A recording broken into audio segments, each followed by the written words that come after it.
Thanks, Michelle. Hi, everyone. So as mentioned, my name is Effy Elden. I am a consultant who works for Thoughtworks in Melbourne. I'm what Thoughtworks deems an infrastructure consultant, which I'm pretty sure is the title you get when you're really keen not to include the word DevOps in a title, but also just can't call them an SRE. In terms of what I actually do, I work in cloud infrastructure, DevOpsy enablement work, CI/CD, bit of everything really. I tend to describe it as DevOps and duct tape. And today I'm here because I'm going to talk a bit about compliance as code and why I think it's the bee's knees. But before we jump into things, I wanted to touch on the title of this talk and also to mention a fun fact, which is that the phrase trust but verify was actually made mainstream in English by former US President Ronald Reagan, of all people. So I found this out while I was actually doing research for this talk. Essentially, while he was conducting negotiations with the Soviet Union around nuclear disarmament, he was told that the Russians liked to speak in proverbs, and he was taught this Russian maxim, "Dovure no provure." And he liked it. He liked it so much it became almost a catchphrase for those talks, to the point where at one stage, Soviet leader Gorbachev actually complained, "You say this every time we meet." But these days, the phrase is obviously much more common in information security than in politics. Although I would note, not everyone agrees on exactly what it means.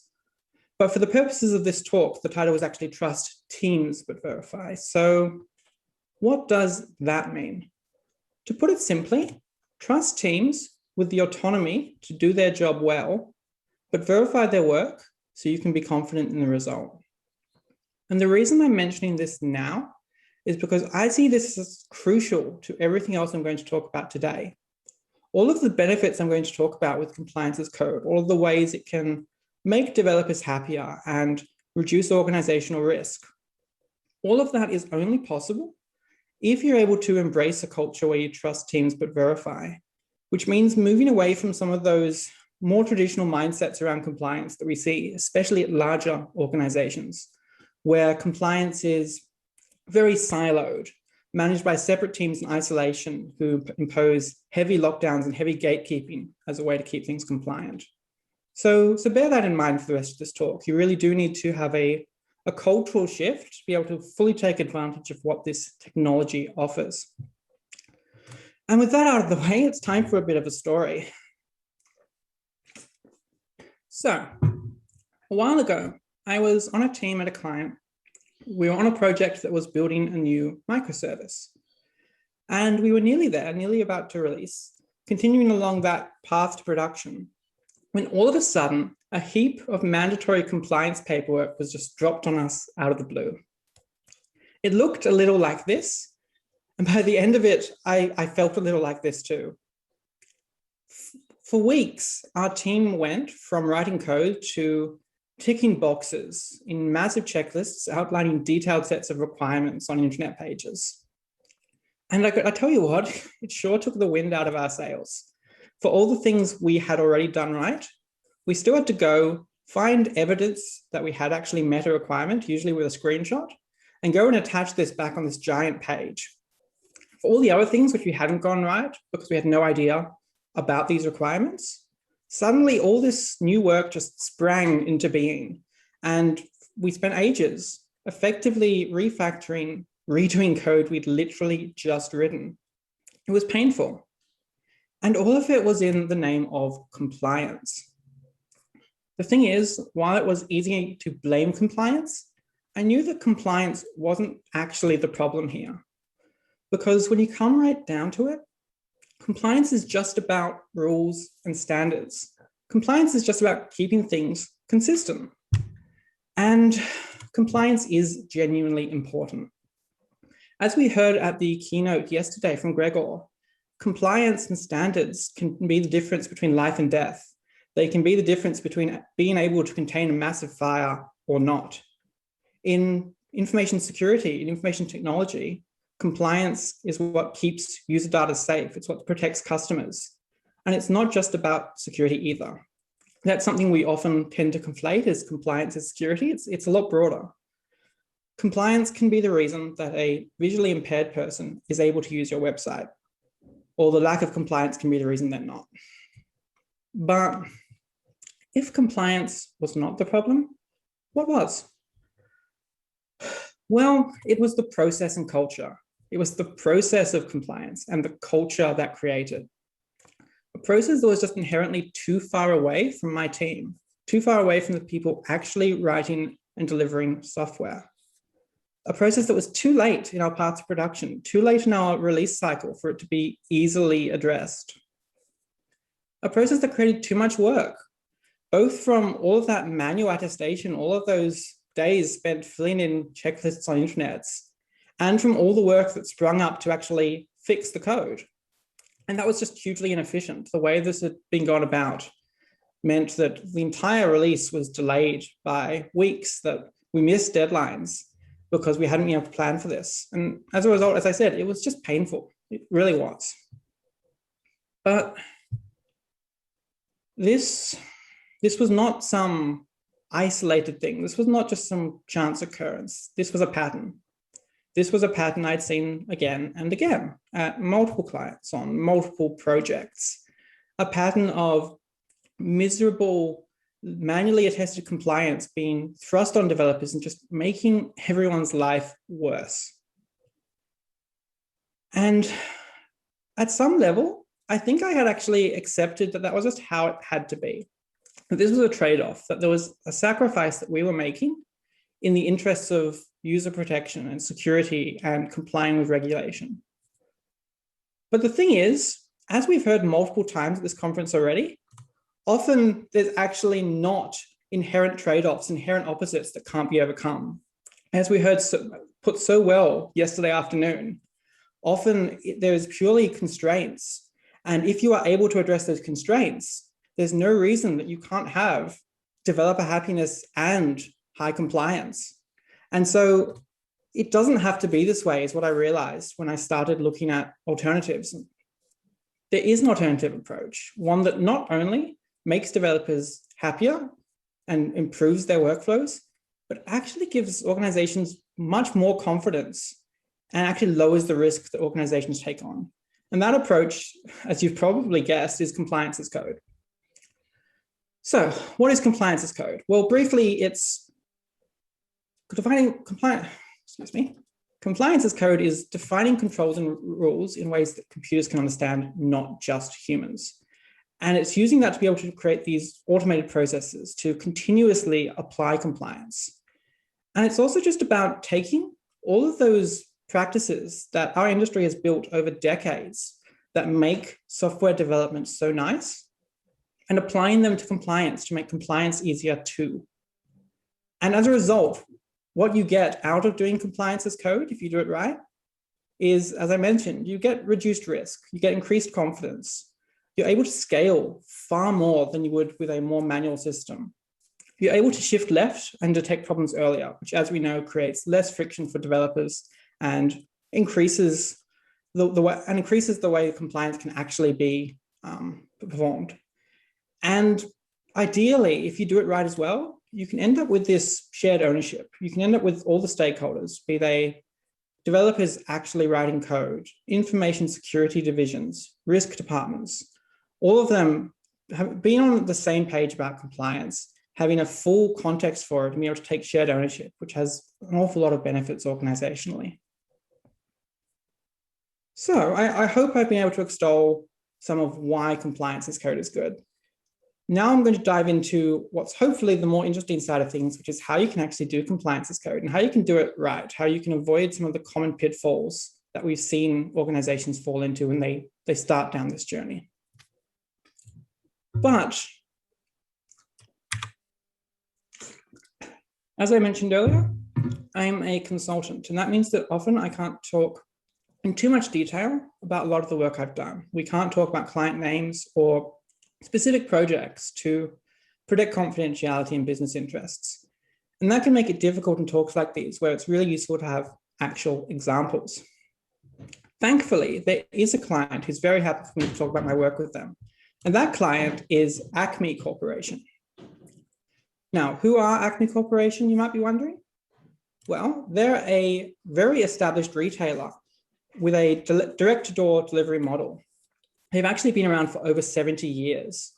And the thing is that, like many large established organizations and retailers, Acme Corporation has struggled with the digital transformation we see around us, with adjusting the way they do business to a digital-first approach. But they are keen. Acme are really keen to build a better web presence so that they can more easily offer their wide catalog of products to their customers. Unfortunately, keenness isn't always enough. What they've found is that they've struggled to change their organizational structure, change their ways of working in order to be able to properly affect a digital transformation. I mean, I hear some of their executives are real characters, I have to say. And so while they're trying to do this digital transformation, what they're finding is that the compliance burden being put on their developers by information security is having a real drag and create a lot of friction, slowing things down. And so I'm going to show you some of the work I've done with Acme Corporation around implementing compliance as code and take you through how I implemented compliance as code for some of their policy. And to give you an idea of what I'm actually going to be walking us through, what we're going from is a thing we want to be compliant with at the top, so that's generally a policy, all the way down to actually having results from having run a compliance automation tool. And how we get there is these 7 steps. Now, I'll note that obviously this is going to be a little different for you in your context, your organization. It depends on how large your organization is, what the structure is, and where you're coming from within it, whether you are someone who actually works in the application development side of things, or someone, for example, on an InfoSec team. But I've tried to keep things generic enough that you can hopefully still take some value and still get some steps on how to get started. And the first step is just obviously to plan what you want to accomplish. A few key points to make here is that you really want to be agile and be iterative. You want to look at lowest hanging fruit and easy wins, because any controls, any policies that you can move to as code or implement for the first time are obviously going to add value. It doesn't have to be an all or nothing approach. The other point to make here is you want to bring all your stakeholders along. This is the time at which you want to make sure that all of those teams I mentioned previously are on the same page and have a shared understanding of what's going to be done, because without that, it's really hard to get very far. And you can risk going down rabbit holes or creating further silos. The last thing you want is every team who's developing code writing their own compliance as code because of a lack of sharing, a lack of that stakeholder cooperation. And once you've planned, it's time to actually have a look at what are the policies that apply to you. These might be internal policies from information security departments. They might be regulation that applies to your industry, especially in industries such as banking and financial services, or legislation that actually applies to all businesses, for example, GDPR in Europe. And you want to have a look at any standards frameworks that your organization has adopted, things like ISO standards or PCI standards for credit card processing. And you want to get a sense of what those policies are. Once you have policies, you can put them like this. And so I've taken a single point from Acme's information handling policy, and that point says all data must be encrypted at rest. And almost every organization that actually has IT security policies is going to have a line like this. So I thought it was a pretty good example. Now we've got the policy in place, we get to move on to determining controls. But what are controls? Terminology can be varied. Terminology doesn't always match between different frameworks, different tools. So very briefly, controls are how policy is applied in a particular context, which means that they're always going to be more specific than policy, and they always account for a particular technical context, at least in my experience.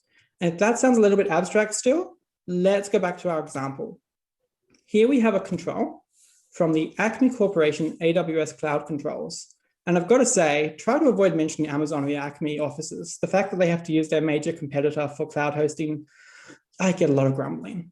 But anyway, so we have a control which is all AWS S3 buckets have to be configured with KMS encryption. That's essentially breaking down this generic policy, which is quite high level and quite vague, and showing how it's applied in a particular context, which in this case is Amazon Web Services, cloud hosting, and S3 storage. Now, in a real world scenario, you probably have multiple controls stemming out of this policy. So in the Acme situation, there's actually also Acme Corporation local device controls, which talk about how developers must configure their laptops when doing work with Acme code. And those would have a similar control in place for this policy point around data encryption at rest. But for the purpose of this talk, we're going to focus on that cloud one. And before I go any further, I wanted to touch on the fact that there's actually two categorizations for controls and rules. Preventative measures are built to stop a compliance breach from occurring. So a preventative measure is built in such a way that it prevents non-compliance. Detective measures, on the other hand, they're built to find compliance breaches that have occurred. They're built to identify things that are non-compliant. And if you look at the two like this, you're probably thinking, well, preventative measures seem strictly better. I don't want anything to be non-compliant, so I'm just going to implement preventative measures. But unfortunately, it's not quite that simple. You see, preventative measures are fast. They tend to be faster, and local feedback can even be possible in some contexts. But because they are at the source, they tend to be tightly coupled to the implementation. And as we know from writing tests for software, tests that are too heavily reliant on the implementation are more prone to issues. They can be flaky, they can not cover all scenarios, and they can generally just not work all the time. And there's also just some limitations on what you can test and how easy it is to test. To use a real world analogy, one that we are all too familiar with, let's look at the current pandemic and the efforts to limit or prevent the transmission of COVID-19. All of us are familiar with a range of preventative measures to try and stop COVID-19 transmission. We all know about masks, about washing hands, about social distancing, about avoiding non-essential trips. But despite the numerous preventative measures out there, that's not enough alone to prevent COVID-19 transmission, as we've seen again and again.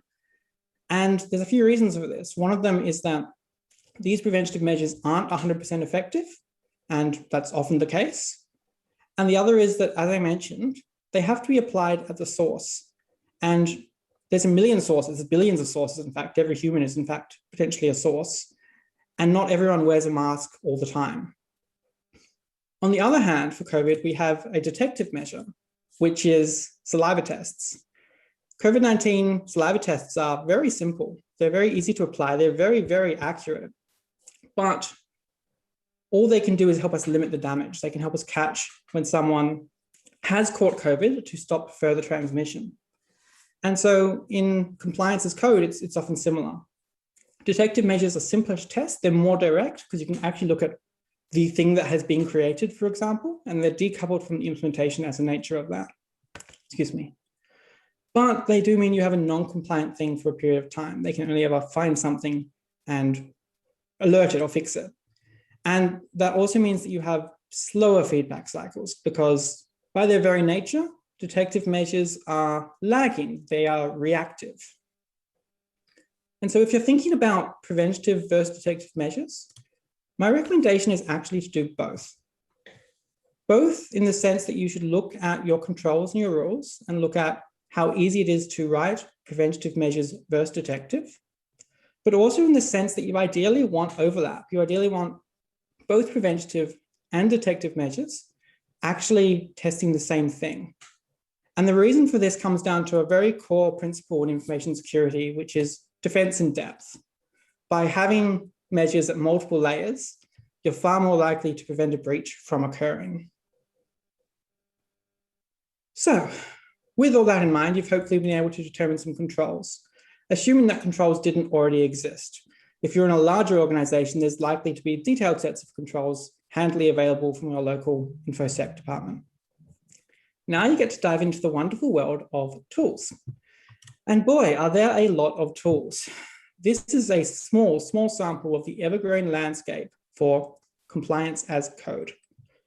Compliance as code tools and frameworks range from open source utilities that you can download and run on your laptop, through to large enterprisey platforms that you can pay someone a lot of money to run for you, through to what we're increasingly seeing where they're actually built in to cloud platforms and cloud hosting providers' offerings themselves.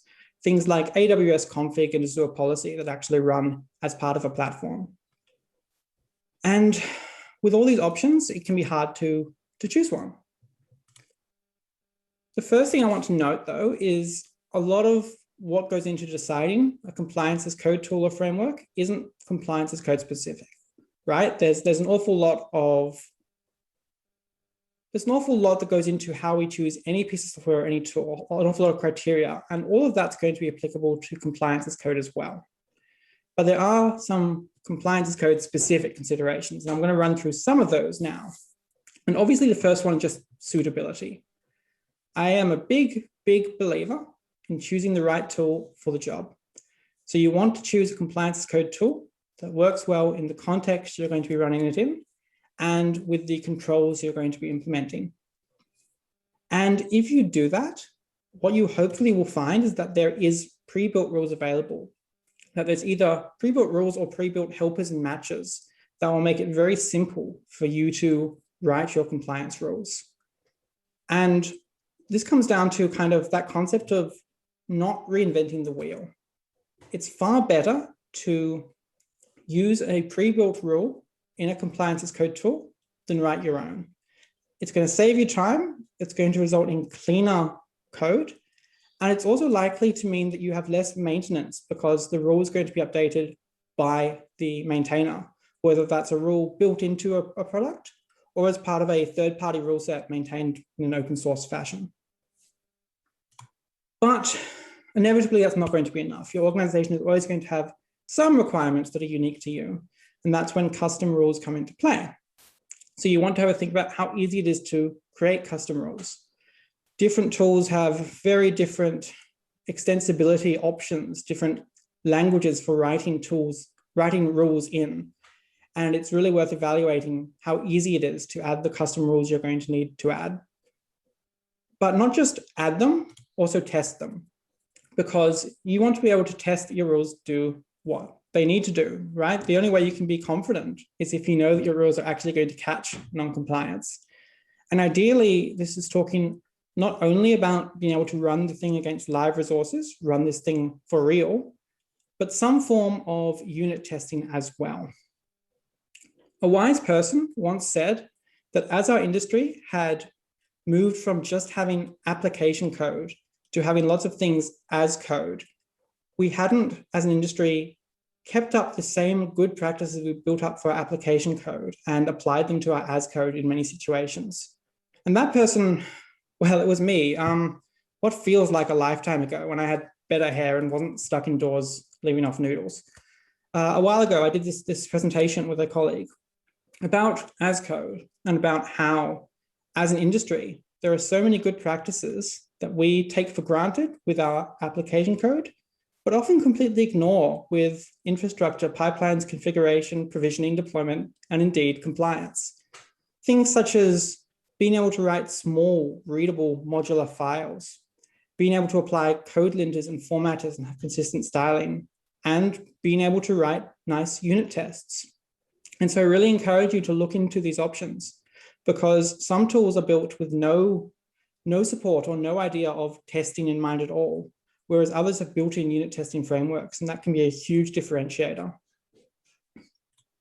And lastly, you want to have a think about observability, how this tool or framework is going to fit into existing mechanisms you have for alerting and reporting, what format it outputs in and how you can read that as a human or integrate that with another tool.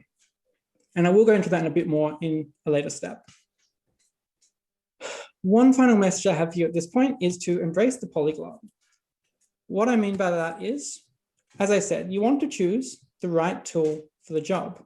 Sometimes the right tool for the job is multiple tools, because the job you want to do is actually several different jobs. You may want to write detective and preventative rules. You may want to operate in several different contexts. And it's far better to choose two tools to do two discrete things, each of which is designed to handle that thing, then make one tool try and do a whole bunch of stuff it's just not designed for. It's far better to embrace the polyglot and to accept that sometimes the right tool for the job is multiple tools. So with all that behind us, you've hopefully been able to narrow it down and come up with a tool or tools or frameworks that will meet your use case. For the context of Acme ended up choosing Inspec, which is a quite established tool by Chef, which can do compliance as code. Once you've got your tools down, you actually get to dive into rules. So this is where you finally get to actually write some code, the as code bit of compliance as code. And so here's a rule I wrote for Acme using Inspec, which has a DSL based in Ruby. As you can see here, I've defined a control and I've given it some metadata with an impact and a title.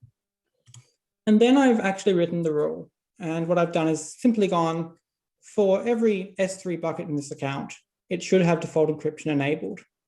And as you can see, this is very, very clean, very concise. And this comes back to that idea of choosing the right tool for the job and choosing tools that have pre-built rules and pre-built matches. Because Inspec's DSL has this have default encryption enabled, this is all I had to write. If I had chosen a different tool, I would have potentially had to write a lot more lines of code to actually go pull out some properties from this resource and actually manually inspect them myself. So there's really clear benefits from using what's out there. And we can now slot that in. We now have policy broken down to control, broken down to rule as code. Moving on, you don't have to actually run those rules. You want to run these rules continuously, or as close to continuously as is practical. Now, the obvious easy win in this scenario is to put it in your pipeline. It's very, very simple to add a lot of compliance as code tools in a way that they run in a CI or CD pipeline and will fail if non-compliance is detected. But I would say that's not enough. You want to build compliance in at every stage. And what I mean by this is you want to run compliance in local development where you can, noting it's not always possible. Running in local development is obviously going to be the fastest possible feedback. It's the best experience for developers, and it means that you can address issues before they're even committed and pushed. But you also want to run in pipelines, regardless of whether or not you are able to run locally. And that's basically for the same reasons you wouldn't just run unit tests locally. You need them to be consistent. You need to have a shared context and a shared source of truth for the status of your build and of your code. And you want to run these things in non-production and production. Again, by shifting left and running in non-production, you catch things earlier. And ideally, your non-production environments are as close to production as they can be. But you also want to run against production because that's the only way you can actually have confidence. Compliance in production is what matters the most.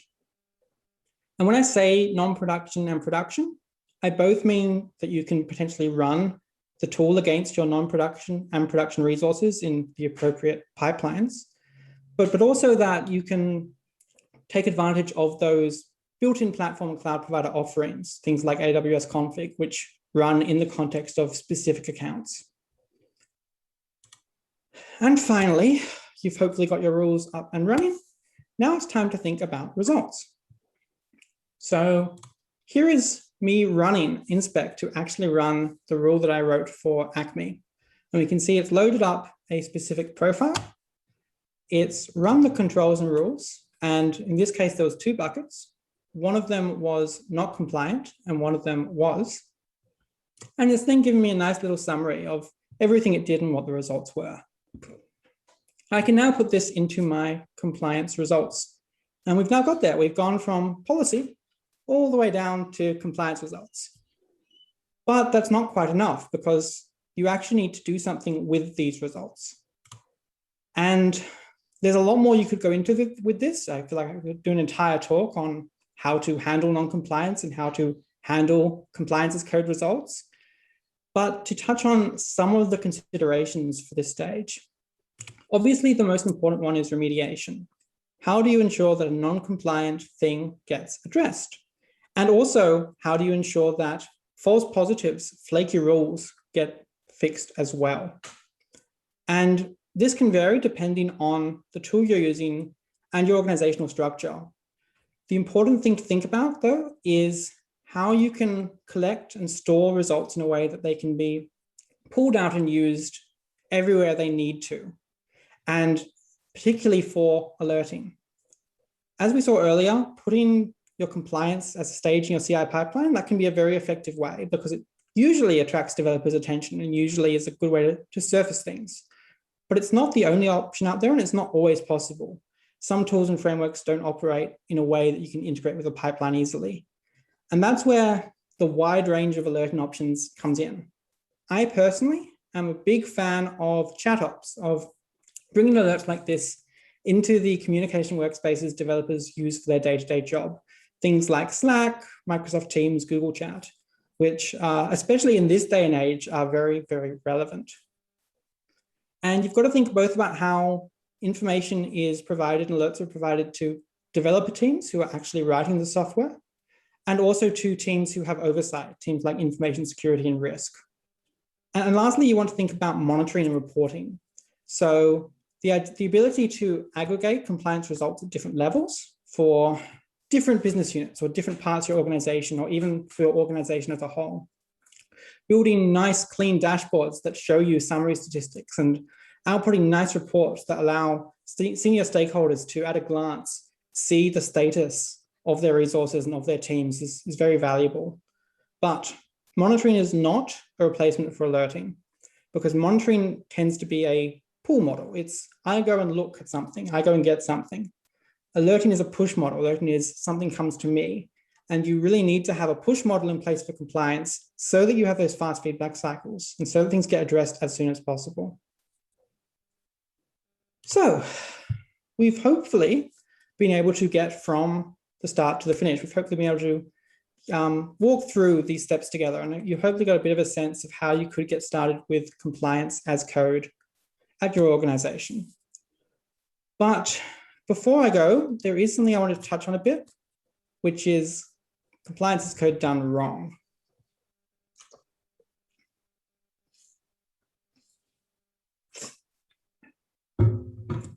So, compliance as code is powerful. Like most powerful things, it can be misused.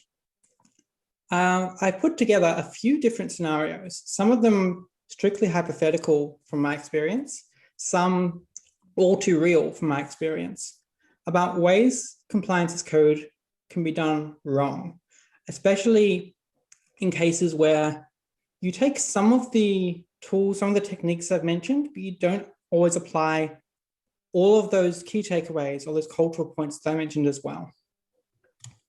So, in no particular order, brittle preventative rules. As I mentioned before, preventative rules can be very coupled to a source and to an implementation, and this can lead to very long, brittle preventative rules where you try to account for every edge case. Do you know how many different ways there are to write an AWS IAM policy that does the exact same thing?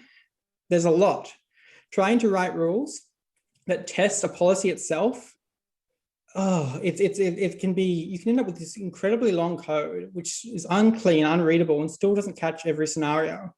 And for things like that, it's far better to look at a detective approach where you can literally just test, did this policy actually stop me doing something? Black box compliance. So this is when a organization who have that model I described at the beginning, a very kind of siloed approach to compliance with gatekeeping, with heavy lockdowns. If an organization like that adopts compliance as code without moving to a culture of trusting teams but verifying, or without bringing stakeholders along, you end up with black box compliance as code, which is basically just substituting the manual component for an automated one. It's still a case of a separate team running compliance when they feel like it, chucking some results over the wall and expecting you to deal with it. And it doesn't accomplish most of the things you want out of compliance as code. I mentioned earlier dashboards and how they're not a substitute for alerting. if you only rely on dashboards, you end up with the buried compliance dashboard, where you have a nice web page telling you 58 ways you're non-compliant that no one's checked in months. Excuse me. I also talked about using the right tool for the job. If you use the wrong tool for the job and you really follow that through, you end up with what I call limitation-driven development, where you actually fundamentally change the way your developers and your development teams work to account for inadequacies and insufficiencies in your tool, which is not going to improve anyone's lives and it's just going to lead to more and more friction. And lastly, you have sporadic compliance, which is where you adopt most of what I've talked about here, but forget that continuous part, where you don't build it into something like a CI pipeline or a periodic check, and instead put it in your desk drawer, pull it out every major release or every 3 months. Obviously, that loses most of the benefits again. You don't get these feedback cycles. You don't get the ability to detect things quickly, remediate it quickly, have a minimal impact on developers, and have the minimal risk as a result. There's a lot more I could go into. Again, this feels like could be an entire talk, but that's hopefully some kind of cautionary notes about things to try and actively avoid. Now, last thing I want to leave you on is just these, again, these key takeaways from today, which is you want to build compliance in at every stage. You want to consider compliance as early in your software development lifecycle as possible. And you want to ensure that compliance is part of all the work you do and all of your environments if possible. Don't reinvent the wheel. Don't try and build your own compliance as code tool. Don't write your own rules when there are existing rules, existing tools, existing frameworks out there. Avoid not invented here syndrome wherever possible. And as part of that, embrace the polyglot. Don't be afraid to use multiple types of tools, multiple techniques, multiple types of controls and rules as the way to ensure that you have the best possible and the simplest possible compliance as code. And lastly, build a culture where you trust teams but verify. Move away from the tendency of organizations, especially larger conservative organizations, to gatekeep, to silo, to set up all these hurdles developers have to get across, and instead really push for that culture where everyone's on the same page, everyone has the same stakes and can work together to make the best possible outcomes. Thank you. Fantastic. I'm loving the Warner Brothers references there. Maybe it's just me. So I have a question, which is how big is a code base is this compliance as code likely to be? So in your experience, do you see how many rules, like tens, hundreds, thousands, bazillions? What does it kind of look like? Good question. I mean, I think it depends a lot on obviously it depends on things like how large the organization is and how many policies and controls have been put in place by InfoSec departments and similar. But it also depends a lot on the tools you're using. Sometimes, because in many cases, the number of lines of code in your code base doesn't always correlate with the number of rules. A lot of tools out there have huge libraries of pre-built rules that you can activate very, very easily. And a lot of them have a lot of the kind of security best practice built in. Some compliance as code tools are almost no code because they are literally extensive tools for particular sets of best practice around, say, Kubernetes, which you can deploy and run with almost no manual rule writing at all. But I think it's also a bit of a difficult question because generally, especially at a larger organization, you're going to have different rules in different contexts, and not all contexts will apply to all teams. And whether or not you have one code base or multiple in those situations is also an open question. There's benefits to both approaches, but I couldn't really give you a fixed number because I do think it's so varied. Oh yeah, fair enough. Ballpark-ish. So do teams kind of do their own compliance as code then? There's not like one central, I do all the compliance stuff. Well, so you want to take advantage of economies of scale. You definitely don't want it where every application development team has the list of controls on a Confluence page from security and writes compliance rules for those, because that's hugely wasteful and that's just reinventing the wheel countless times. What you ideally want is that approach of kind of reuse and shared ownership. And that can take a couple of different forms. It can be having an information security team who maintain a set of rules that are accessible and transparent to all developers, but that they have ultimate responsibility for maintaining. Or it can be things like what's becoming more common with inner source, which is a open source model for large organizations, where you might have a repo of rules that literally every team owns and has shared responsibility and shared collaboration on maintaining. But you want to, if you have a control that applies to everyone at an organization, you ideally want to only have that implemented as a rule once, or at least once per context, rather than having every team implemented, because that's, just wasteful. Yeah, makes sense.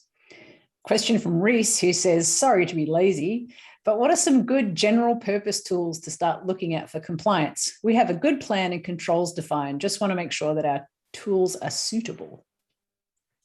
Oh, difficult question without knowing a bit more about the technical context. I know, so in terms of infrastructure, there's a great one out there called Chekhov, which is by Bridgecrew. Chekhov will scan Terraform code, CloudFormation code, probably a few other types by now. It has an extensive library of best practices across multiple clouds like AWS and Azure, and it's very extensible and actually lets you extend things with YAML or Python. So you can get the flexibility of a scripted language, or you can get the clean code and clean syntax of a declarative language without sacrificing. In terms of other ones, as I mentioned, there's a specific one called KubeBench, which applies the Kubernetes CIS benchmarks, which is, I think, the bee's knees in terms of Kubernetes security. So that's something you can really easily pick up if you're operating with container clusters. Other than that, there's a lot out there. I think AWS config and Azure policy, all of those show a lot of promises. Obviously, because they're built by platforms, it's very, very easy to enable rules for platform-specific resources. It's a checkbox here for all buckets must be encrypted, or a checkbox here for this service must not be used. So it's very declarative and very abstract, which is nice. Cool. And there's a question from Ashley. Is that trust teams to verify or trust teams but verify? Are you really trusting teams if you verify? I don't. So yes, because I would say that in lots of areas of business and just in life, we tend to do both. I will trust my partner to cook my dinner, to put out the washing, but if I'm downstairs, I'm still going to actually check that it's been hung out in case she forgot. I don't think there's inherently, you can trust teams that verify essentially means that you are putting the onus, you're giving the team the autonomy, but you're creating guide rails where it's impossible for a serious issue to actually occur or be sustained. And it's kind of the best of both worlds. You do get that assurance, because if you have good compliance code in place, you're going to ensure that there's not actually huge amounts of risk, but at the same time, developers aren't being constrained nearly as much as in other approaches. Yeah. And I trust your developers, but I'm still going to test your code. Love you, mean it. Okay, next question from Anonymous. How do you verify this compliance as code is really working? Do you test this code in prod? So the great thing about compliance as code is it's one of those things that is generally very good to run in prod and very easy, because it's simply for the most part, looking at things, it's evaluating things. There's not the same risks with, say, running integration tests in prod, but you can actually affect customer data or create disruptions. So most compliance as code tools will let you run in prod, and I think you should definitely do that. In terms of how you test them, as I mentioned earlier, you want to look at how you can actually have tests. So you want to be able to write rules, confirm the rules work, confirm both that they will find something non-compliant and will pass something that is compliant. And ideally, you want to have some automation around that itself. And that's where some tools actually have built-in support for writing unit tests or similar. And then a question from David. Can you provide a couple of practical examples of those compliance as code misuses from Acme Corporation, of course? So, as I mentioned before with the brittle preventative rules, one of the problems with preventative rules is they are heavily coupled to a source. And if we're talking cloud infrastructure, there are so many different ways I can create, say, an EC2 instance. I can do it through the CLI or through the console, or through CloudFormation or Terraform or Pulumi or numerous other ways. And the preventative rules that I've seen for, say, EC2 instances are all going to be coupled to one or two of those methods. And so you can end up with a lot of duplication. If you wanted to actually account for every vector, you'd end up writing the same rule for Terraform and CloudFormation and for Pulumi and others. Additionally, as I said before with preventative rules, there's limitations to how much you can test. Static analysis of code works great for things like, is a bucket encrypted? Because that's literally a single field with a value of true or false. Static analysis for things like, does it have an IAM policy that prevents access except from these 3 roles for these 3 actions? Trying to navigate that maze is incredibly difficult. And what I've seen at Acme Corp was, hundreds of lines trying to actually test this stuff, and it didn't work well. I imagine, is there a lot of kind of testing code that ends up being greater than the actual rules themselves?